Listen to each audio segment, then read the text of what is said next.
What's up, my brothers from another mother? We've got a interesting conversation we need to have about the sexual marketplace and the intricacies of hypergamy. I did a video a little while ago on what hypergamy is. There's a card up on the top right. You should check it out if you haven't seen it. But this is going to deal with the micro when it comes to the sexual marketplace and the male versus female sexual strategy and some very cold, hard, uncomfortable truths about what hypergamy is when it comes to open hypergamy. So first of all, let's talk about the male-female sexual strategy.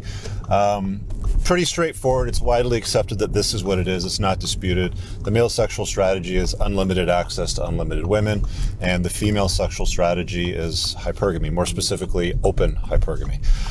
So let's use this illustration to try to go down this rabbit hole and explain the significance of this discovery.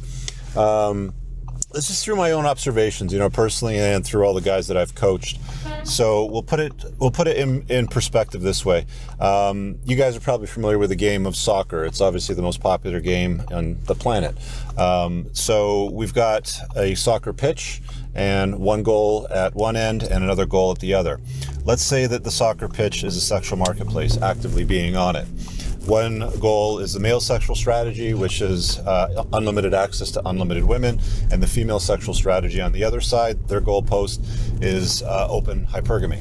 And all that hypergamy is really is, the ability to lock down the best provisioning, best providing, highest value male that they can secure. That's all that is. Again, the card was up on the top right earlier on, so if you haven't seen that, pause this, click that, watch that first, then come back.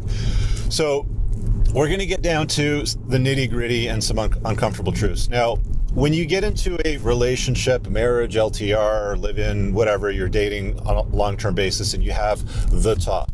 The talk usually comes from her. She'll say something to you like, well, where do we stand? Where is this going? Are we exclusive? And you both agree on some sort of, facilitated agreement on how the relationship should operate. Now, here's the thing. If you're going to abandon your sexual strategies and be in a monogamous relationship, both the men and women need to abandon their sexual strategy. So the man, by all accounts and through the agreement, needs to abandon his sexual strategy, which is, of course, unlimited access to unlimited women. So monogamy, of course.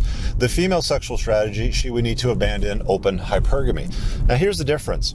The abandonment, the way that men think about it versus the way that women think about it are two separate and different things. So I'll give you a very astute example. You could be dating for a while, a couple of years, and, you've stopped seeing other women guys. You've deleted your dating apps and all that sort of stuff. And you're an exclusive monogamous relationship sort of thing. So you've abandoned your sexual strategy. You're off the soccer pitch. You're not trying to score any goals right now. Here's the thing, though. The way that hypergamy works is that it's so ingrained in culture in such a deep level, and it's very hard for women to avoid. So, for example, she might be monogamous with you or declare monogamy. The universal standard, according to Esther Perel, is declared monogamy but clandestine adultery. That's basically the way that most of the West works. But let's just set that aside for a second.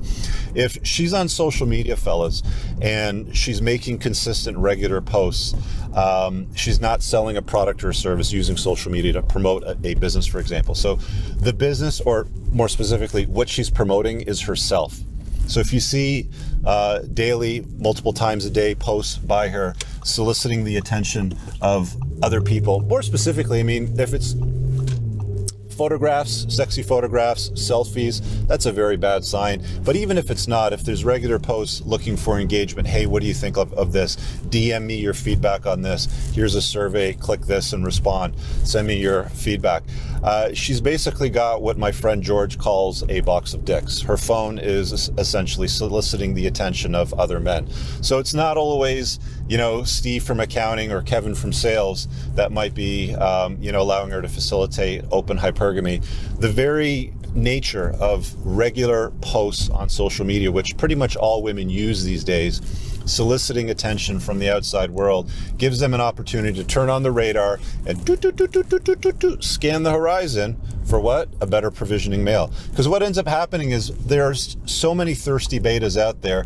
They slide into her DMs, they leave comments, they'll try to contact her. And if it's not the thirsty betas, it could be ex-boyfriends, it could be other, potential prospects that may deem her a high enough value woman.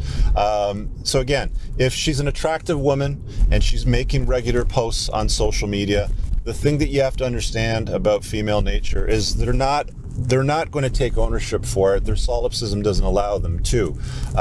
They're probably going to deny it. In fact, right now in the comments, you're going to look and they're probably going to say, well, you're wrong, or, blah, blah, blah. It's mostly pointing and sputtering. But I'm only pointing to the cold, hard facts, Men are getting off the soccer pitch and not seeing other women.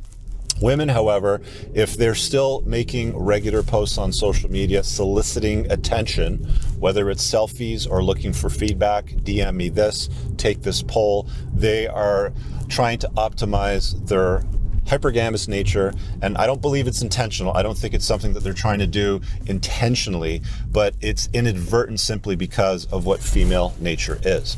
So that is a cold hard truth, a cold hard truth bomb, if you will, about the nature of the sexual marketplace and the dynamics between men and women.